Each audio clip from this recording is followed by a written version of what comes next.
Jean Bedel Bokassa, Central African Republic.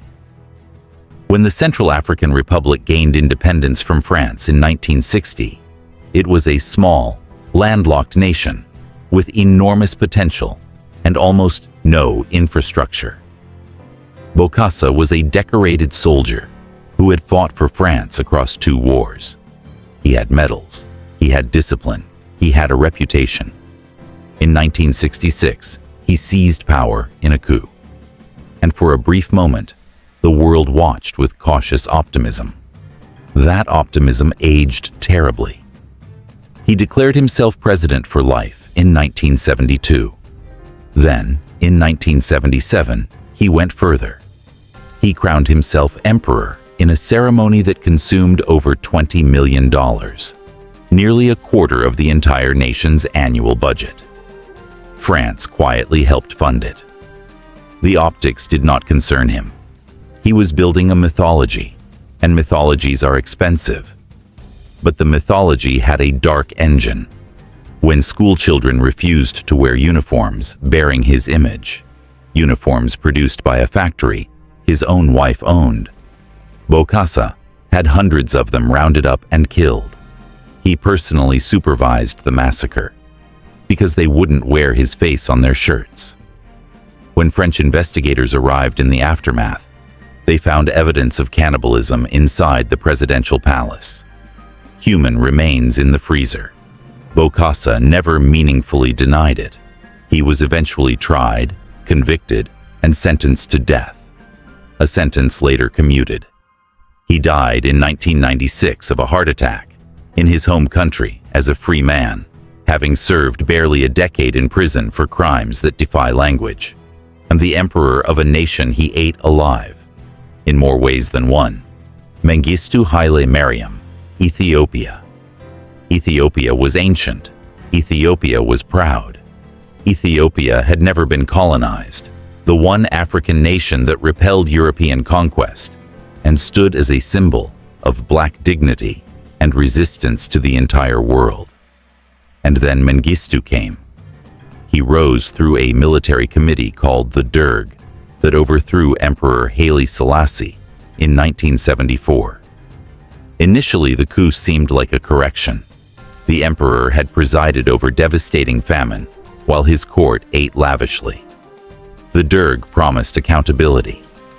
What came next was called the Red Terror. Mengistu launched a systematic campaign of political extermination against students, intellectuals, teachers, and anyone suspected of opposition. Bodies were left in the streets of Addis Ababa, with notes attached warning families not to claim them. His regime killed thousands. His radical land reforms and socialist policies helped trigger famine and total economic collapse. The famine of 1983 to 1985 killed an estimated 1 million Ethiopians. While his people starved, Mengistu's government was spending hundreds of millions on Soviet weapons and a lavish 10th anniversary celebration for the revolution, complete with fireworks parades and imported champagne. He fell in 1991 when rebel forces closed in on the capital. He fled to Zimbabwe, where he was granted asylum and protected from extradition for decades. An Ethiopian court convicted him of genocide in absentia in 2006. The sentence: death. He is still living in Harare as of this recording, comfortable, unpunished, while the families of his million dead received nothing. Some endings are not poetic. Some endings are just unjust. Hastings Banda, Malawi. Hastings Banda spent decades outside Africa, studying, becoming a doctor, building a respectable life in Britain and Ghana. When Malawi moved toward independence in the early 1960s, he returned as the educated, dignified elder statesman his country needed. He spoke English, wore three-piece suits, and carried a fly whisk as his personal symbol of authority. He seemed measured, civilized, safe. He ruled Malawi from 1966 to 1994, declaring himself president for life in 1971, and building a cult of personality that reached into every corner of Malawian life. But the machinery behind the cult was something far darker than a personality. His secret police, the Malawi Young Pioneers, were deployed across the country as enforcers. Informants existed in schools, churches, and markets. The wrong word, the wrong joke, the wrong conversation in the wrong room. Any of it could get you disappeared. Political opponents were thrown into prisons, where conditions were engineered to kill slowly. Some were reportedly fed to crocodiles.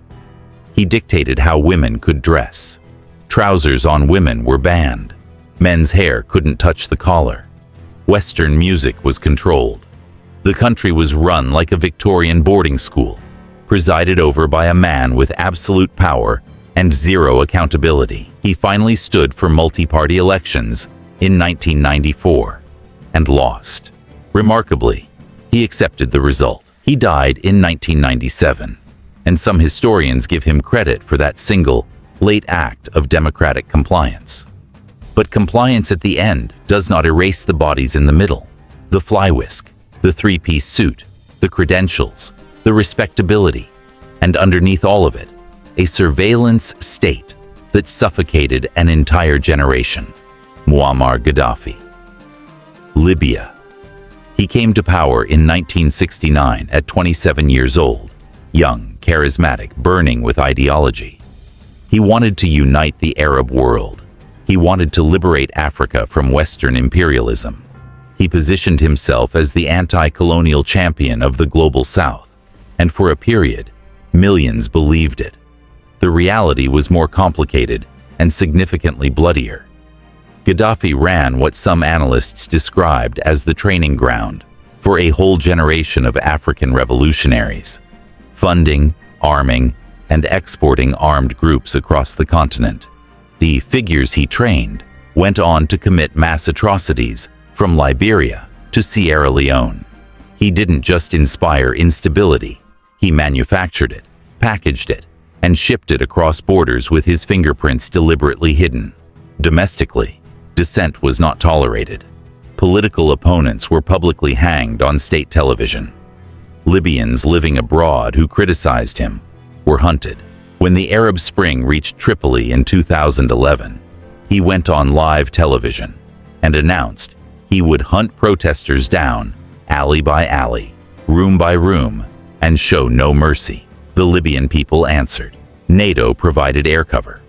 And in October 2011, Gaddafi was pulled from a drainage pipe in Sirte by rebel fighters, beaten and killed on camera. His body was displayed in a meat locker for public viewing for days. He wanted to be remembered as Africa's King of Kings, his actual self-appointed title. He died in a drainage pipe.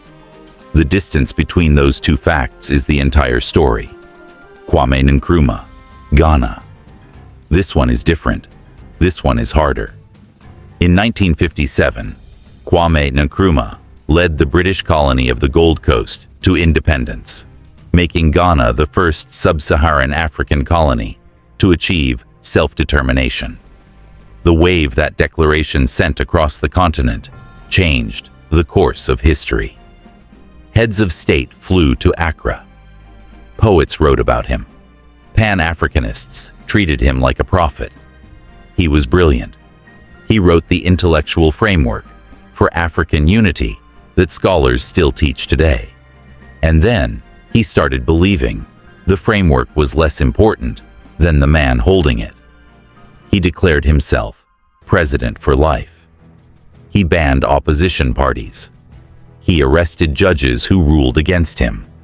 His Preventive Detention Act allowed imprisonment without trial, and it was used enthusiastically and often against people who had once stood beside him in the independence struggle. Former allies, former friends, anyone whose loyalty he began to question, which, as the years went on, was everyone. The CIA, sensing opportunity in his growing authoritarianism and Soviet alignment, backed a military coup that removed him in 1966 while he was mid-flight to Hanoi. He never saw it coming. He landed expecting a country. He found an exile. He died in Romania in 1972, receiving cancer treatment in a foreign hospital, still writing, still believing he would return to lead Africa's unification. He never came home.